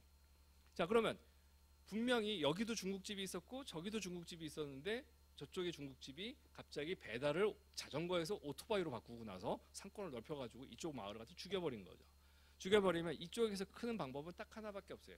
쟤는 짜장면이 맛있고 우린 짬뽕이 맛있다. 그래서 짬뽕을 저 마을까지 팔아야겠다. 쉽게 말하면 특화라는 게 나옵니다. 그래서 저 마을까지 파는 대신에 저 마을에 있는 빵집이든 짜장면이든 뭐든 바꿀 수 있는 뭔가를 갖다 하나 해야겠다. 그러면 A 마을하고 B 마을하고 옆 마을하고 같이 하나의 상권을 유지를 하면서 음식점이 짜장면집이 짜장면이 맛있는 집도 있고요. 짬뽕이 맛있는 집도 생겼어요. 그러다가 길이 넓어져 가지고 옆 마을을 또 먹었습니다. 그러면 거기에 있던 지금 이 두 마을은 이미 경쟁을 해서 짜장면, 짬뽕 잘하는 집이 생겼고 여기는 짜장면도 그냥, 짬뽕도 그냥인 마을을 갖다가 딱 연결하는 순간에 그 중국집은 망하는 거죠. 왜냐면 짜장면 쪽도 있고 짬뽕 쪽도 있고 이런 식으로 가니까. 그러면 거기서도 마찬가지로 이제 고민을 하겠죠. 우리는 탕수육이다. 이런 식으로 하면 그쪽은 또 특화가 돼요. 그러면 또 옆에 또 만나면 또 죽고 이렇게 됩니다. 그래서 큰 마을하고 작은 마을하고 도로가 만들어지면 언제나 초반은 작은 마을이 다 죽어버립니다. 다 죽고 그 다음에 엄청나게 힘들게 특화하고 경쟁하려고 하고 분석하고 뭐 이러가면서 쉽게 말하면 우리 마을 말고 내가 살지 않는 물건 팔 마을도 연구를 해야 되는 거고 물건 팔 마을이랑 연결된 다른 마을도 연구를 해야지만 내가 특화를 할 수가 있고 그러면서 뭐 하나씩 만들어지는 거죠. 그렇게 메트로폴리스가 커지는 거예요. 그러면서 큰 도시, 작은 도시 연결되면 큰 도시가 언제나 이기지만 작은 도시는 살 수도 있고 죽을 수도 있다. 뭐 이렇게 나오죠. 그런데 제일 황당한 결론이 뭐냐면 그럼에도 불구하고 연결되지 않은 비슷한 작은 도시보다는 잘 산다예요. 광주랑 이렇게 담양하고 장성이 있다라고 하면 담양하고 장성하고 다 비슷비슷한 그런 경제 규모였고 비슷비슷한 건이었다라고 하면 어느 순간 담양이랑 광주랑 바로 연결돼가지고 다이렉트로 뭐 철도든 뭐 지하철이든 뭐가 생겼다라고 하면 담양은 당연히 죽습니다. 광주랑 게임에서 죽는데 적어도 연결 안 된 장성보다는 잘 산다예요. 이게 이제 역설이라고 합니다. 그러니까 이 교통망과 관련된 역설들이에요. 그래서 연결해도 망하고 연결 안 하면 더 망하고의 딜레마에 빠지는 게 이제 중소도시의 이제 틀이 됩니다. 도로가 만들어지면 항상 이런 문제들이 생겨요. 여기서도 그런 결과가 나옵니다. 이거는 이때까지 인구를 얼마나 많이 뺏겼냐라는 것들을 갖다 보여주는 그런 지도입니다. 이것도 마찬가지로 국가 지도집에 나와 있습니다. 호남권에서 75년인가부터 집계를 했을 텐데 70년대부터 400만 명이 빠져나왔습니다. 호남권에서. 충청권에서는 153만 명 정도, 영남권은 한 250만 명 정도가 빠져나와요. 인천, 경기는 850만 명이 들어옵니다. 쫙 인구를 갖다 빨아들이는 블랙홀처럼 되는 거죠. 젊은이일수록 더해요. 이거는 여기에는 등장 안 하지만 제 논문 중에 하나는 70년대 충청도에서 3분의 1이 수도권으로 이사를 갑니다. 어마어마한 겁니다. 그러니까 당시 충청도는 도로가 굉장히 빨리 만들어지기 때문에 70년대 같은 경우에는 그러면서 인구를 3분의 1, 그러니까 내 주변에 있는 친구 중에 한 명은 서울 간 거예요. 그러니까 그런 식으로 서울로 인구가 뺏기고 그 다음에 80년대는 그 호남권의 인구가 제일 많이 이제 서울로 갑니다. 엄청나게 많이 인 거죠. 수도권의 호남 향후에는 다 80년대 생긴 거예요. 쫙쫙 올라가기 시작합니다. 그러면서 인구를 저렇게 많이 뺏긴 거죠. 제일 많이 뺏긴 거죠. 400만 명이 넘으니까 호남권에서. 지금도 비슷합니다. 지금도 비슷한데 문제는 더 심각해졌다는 거예요. 이건 다음 지도 그 심각한 얘기 바로 다음에 할게요. 그리고 또 하나가 대도시에 의존하는 건데 이게 또 국가지도집 그리면서 제가 주장해가지고 만든 지도인데 뭐냐면 얼마나 지역이 광역시에 의존적인지를 갖다가 보여주기 위해서 만든 겁니다. 광주를 뺐어요. 이렇게 드러냈어요. 지도에서 드러냈더니 호남에 이 전남에 있는 도로망이 절름발이가 돼버립니다. 그러니까 길들이 다 광주 쪽으로 들어가 버리기 때문에 이것도 마찬가지로 무안 만들면서 이제 좀 큰 고속도로가 생기는 거지 거의 대부분이 여기에 의존하게 됩니다. 이렇게 가다 보면 장성군도 바로 위에 있는 혜택을 받지만 아무튼 거의 대부분이 광주랑 연결이 돼서 서로 소통을 하는 거죠. 그래서 여기서 담양까지 가는 게 되게 바로 옆 동네인데도 불구하고 광주로 왔다 갔다 한다든지 이렇게 길 자체가 좋은 길로 가려고 하면 내비게이션 키고 가려고 하면 무조건 광주 외곽을 갖다가 끼고 돌아가게끔 만들어 놓는 겁니다.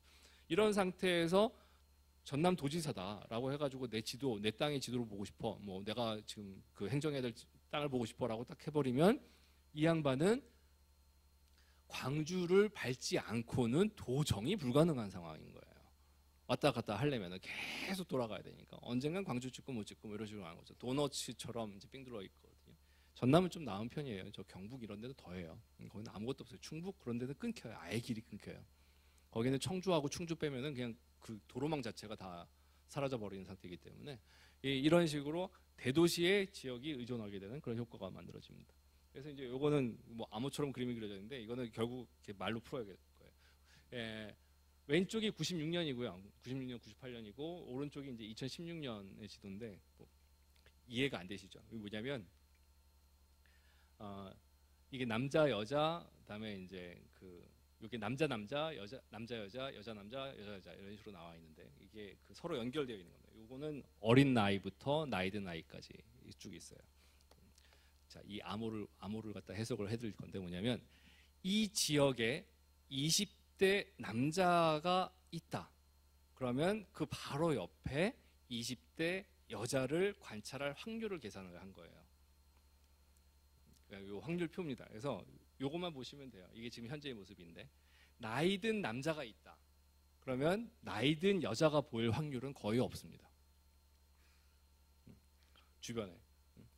거의 없는 이런 식의 성별로 왔다 갔다 하는 것들을 보여줍니다. 이게 하나의 이제 표인데 핵심이 뭐냐면 옛날에는 서로 사는 곳들마다 여기는 젊은 애들이 많은 곳, 여기는 20대가 많은 곳, 여기는 초등학생이 많은 곳 이런 식으로 이제 보였어요. 아파트 단지를 지어놓으면 여기는 그 지금 애가 한참 많이 나오는 데야. 뭐 이런 식으로 이제 알 수가 있었는데 점점 어떤 일이 발생을 하냐면 노인과 비노인으로 갈린다는 거예요. 이거는 지금 동운면 갖고 지금 그림 그린 거거든요. 동운면을 갖고 놨더니 거의 노인을 보면 노인이 관찰이 되고 젊은 사람은 없고, 그다음에 젊은 사람을 보면 젊은 사람들이 관찰이 되고 노인을 갖다 관찰하기 힘든 그런 그 상황이 완전히 양극화가 됩니다. 이건 뭐냐면 애 키우기 좋은 곳은 없다는 거예요. 이제 따로 일하기 좋은 곳, 일하기 나쁜 곳, 젊은 사람이 있는 곳, 젊은 사람이 없는 곳 이런 식으로 나뉜다는 겁니다. 세대 양극화가 공간적으로는 아주 극심한 상태가 됩니다. 동운면으로 갔을 때. 그래서 그 마을로 들어가는 모습들을 갖다 보여주는 게 이 표입니다. 이건 발표 못했어요.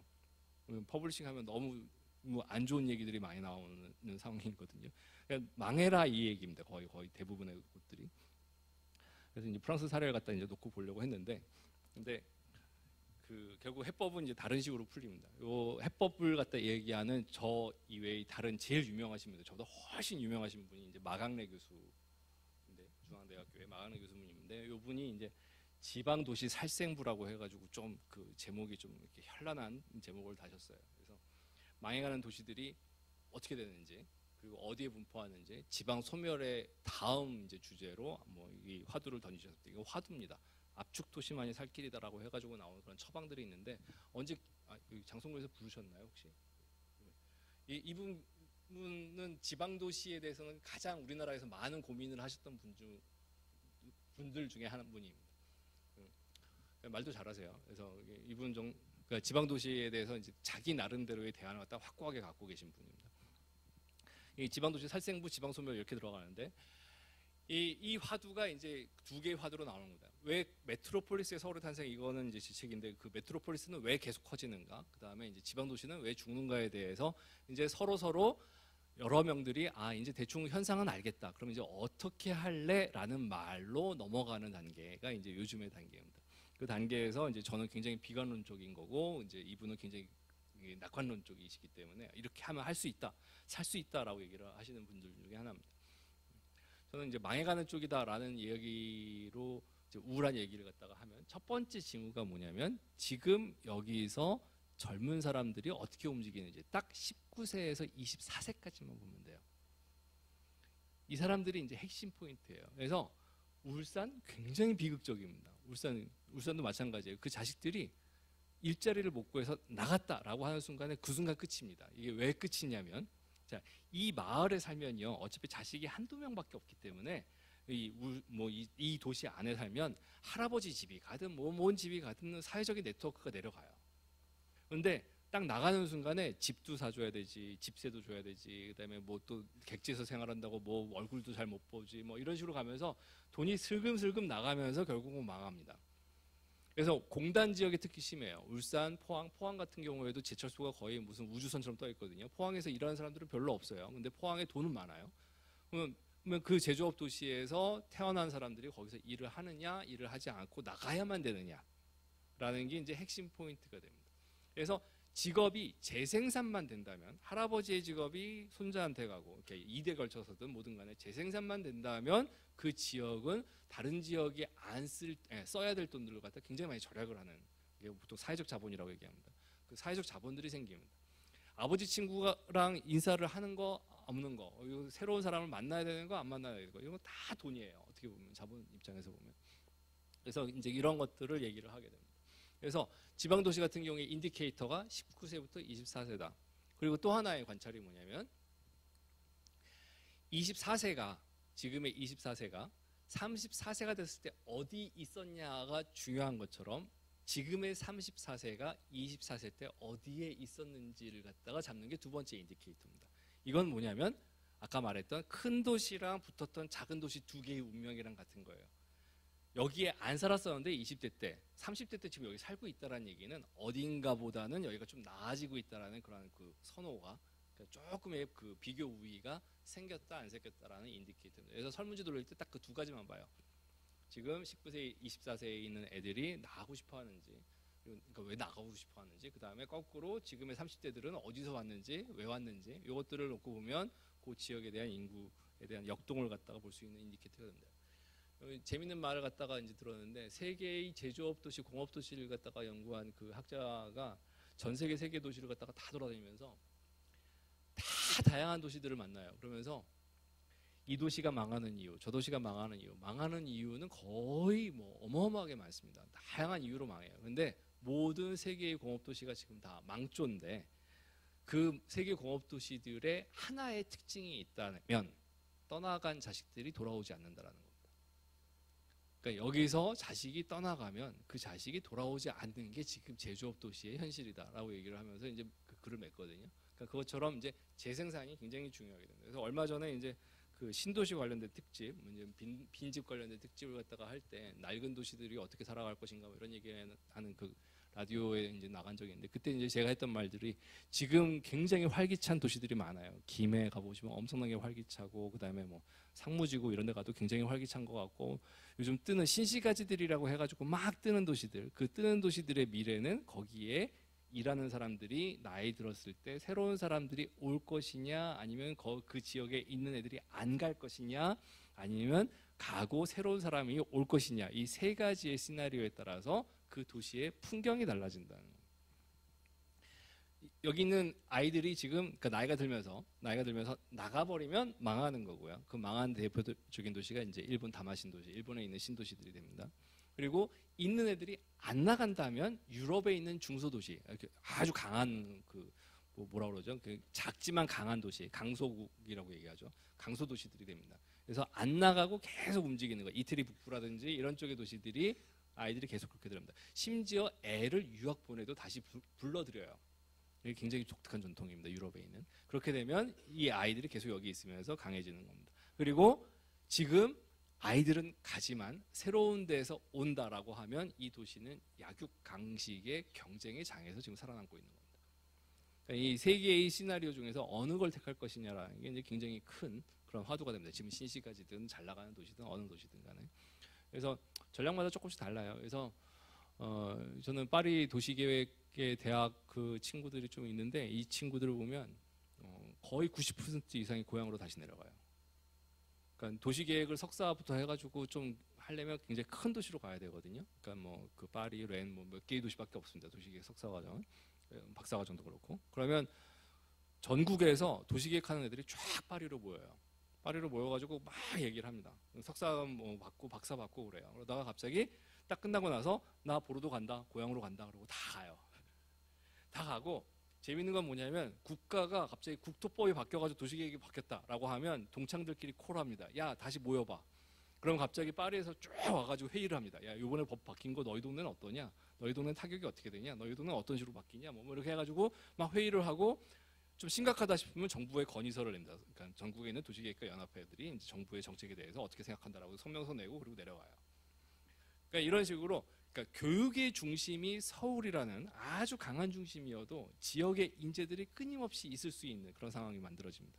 이거는 그 유럽의 아주 독특한 전통이에요. 유럽은 3대가 한 도에 사는 비율이 80%가 넘어요.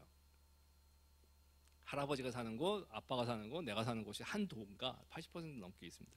이게 가능한 게 도대체 왜 그럴까라고 했더니 얘는 파리로 유학 오면서 그러니까 쉽게 말하면 서울로 유학을 보내면서 제일 먼저 하는 게 뭐냐면 네가 갔다 와서 여기서 일해야 될 곳이 어디다라고 지역에서 정해주는 거예요. 그러니까 얘는 파리에서 유학을 하지만 내가 가면 지금 내 고향에서 도시계획을 할 거야 라는 전망이 있는 거고 이미 그 지역에 있는 할아버지들의 친구들과 모아 다 얘기가 돼 있는 상태에서 갔다 오는 거죠.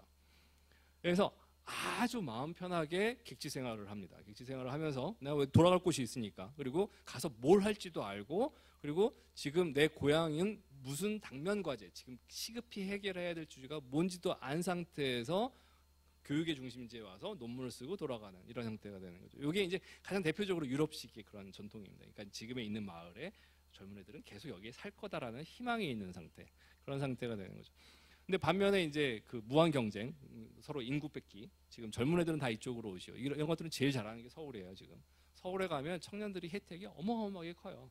지금 제 말대로 또 청년들이 갈까봐 좀 겁나는데 그럴 정도로 청년들이 가면 거기서 뭐 청년 수당도 있고 일자리도 그렇고 서로 만나는 애들도 다르고 뭐 그러니까 새로운 것들을 보고 그 잡아끄는 그런 매력 덩어리들은 대도시에 어마어마하게 많습니다. 그거는 부정할 수가 없어요. 문제는 그렇게 간 애들이 다시 오게끔 만들어주는 시스템이 있는가. 근데 서울은 거기서 그렇게 해가지고 애들이 오면 거기서 자리 잡고 세금을 서울에 내기를 바라는 거죠. 당연히 모든 도시가 다 그렇듯이. 그런 식으로 계속 유인책을 갖다가 줍니다. 언제까지 유인책을 주냐면 걔가 생산할 때까지. 돈 없으면 당장 내치는 거죠. 집값이 비싸서 못 있어. 이런 식으로 해가지고 쫓겨나게 됩니다. 그러면서 거기서 나간 사람들은 다시 고향에 오느냐, 고향에 안 오고 수도권 외곽으로 밀려납니다. 그렇게 되면 계속 이제 악순환이 되는 거죠. 그래서 우리나라에서 서울로 수도권으로 젊은 애들이 어떤 식으로 이렇게 빠져나갔는지, 더 빠져나갈 사람이 있을까 싶을 정도로 굉장히 많이 몰려 있는데 지금도 끊임없이 들어갑니다. 2016년에 굉장히 상징적인 게 뭐냐면 부산이 처음으로 20대 청년들이 뺏긴 해예요. 서울로. 예전에 부산은 주변에 있는 경남에서 쭉 이제 인구를 뺏어오다가 그러다가 이제 서울로 뺏기기 시작을 한 겁니다. 그리고 군산도 마찬가지로 보니까 예전에는 충청도하고 옆에 있는 전주하고 이런 쪽으로 많이 가다가 이제는 서울로 다이렉트로 가는 역할이 됩니다. 이 서울로 중간 도시를 거치지 않고 서울로 바로 연결돼 가지고 이주하는 젊은이들이 이주하는 패턴들이 일반화되기 시작을 하면서 이제부터는 정말 무한 경쟁으로 가는 그런 상태입니다. 여기서 시스템을 갖다가 주지 않으면 어느 순간 이제 사라져 버리는 중소도시들은 그런 결과가 되는 거죠.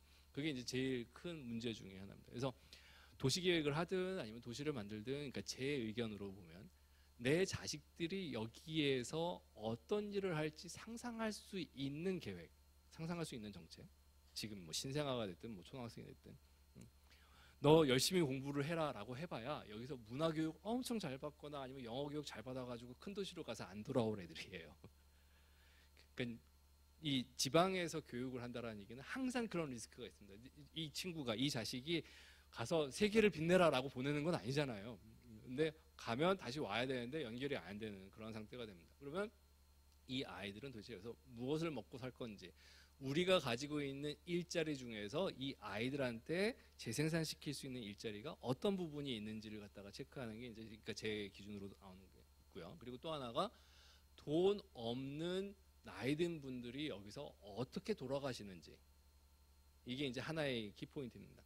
그래서 돈 없는 분들이 돌아가실 때 여기서 돌아가실지 외곽으로 밀려가실지, 그러니까 돈 없으면 서러워서 못 사는 동네가 되는지, 아니면 돈이 없어도 여기서 어느 정도 돈이 돌아서 그분들도 살 수 있는지, 요 두 개만 양쪽으로 맞추면 젊은이들, 어린아이들의 일자리와 노인들의 죽음, 노인들의 장래, 요 연결고리만 잘 잡을 수 있으면 유럽식으로 갑니다. 딱 유럽에서 계속 한 마을에 3대가 편안하게 사는 거죠. 난 이 마을에서 자랐고 이 마을에서 죽고 싶어. 이런 식으로 가는 희망이 있는 거고, 자식들도 거기서 잘 자랄 거야라는 믿음도 있는 거고.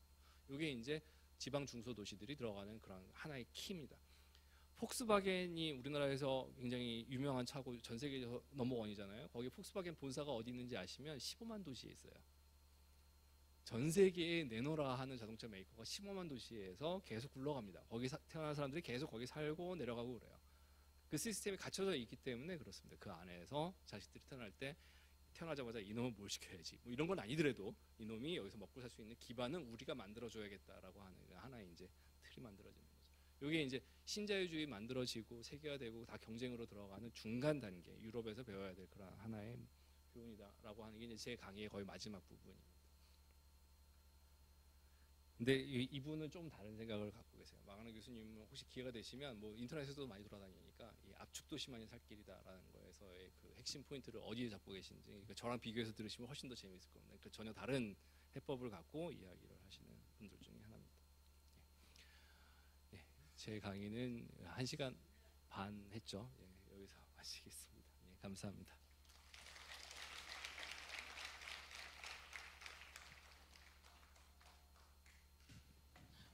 오늘 의미 있는 강연을 해주신 임동근 작가님께 다시 한번 힘찬 박수 부탁드립니다.